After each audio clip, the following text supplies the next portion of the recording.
On dit que le marché immobilier du Québec tourne au ralenti. Mais est-ce aussi vrai dans le Grand Montréal et pour tous les types de propriétés? En juin, on sent un vent de changement. Si tu veux acheter ou vendre en 2026, écoute bien ceci. De manière générale, les ventes ont reculé de 8% par rapport à juin 2025, alors que les nouvelles propriétés à vendre ont bondi de 18%.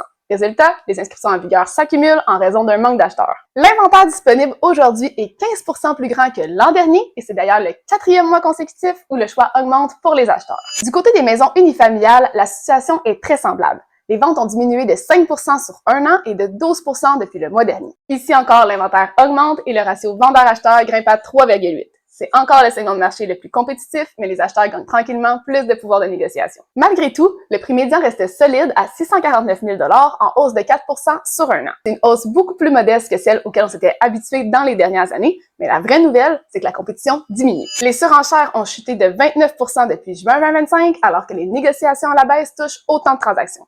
Un niveau de compétition aussi bas, on n'a pas vu ça depuis janvier. Est-ce la crise? Non. Les maisons se vendent encore super vite, soit en 32 jours en moyenne. C'est légèrement plus lent que l'an dernier et environ 33% plus court qu'en juin 2024 et 2023. Le marché favorise encore beaucoup les vendeurs, mais les acheteurs retrouvent un peu d'air pour négocier, ce qui limite les gains de prix. Si tu penses vendre ton unifamilial dans le Grand Montréal, écris-moi pour maximiser ton prix de vente dans ce marché en changement. Prochaine capsule zoom sur un sujet chaud, les condos. Manque pas ça?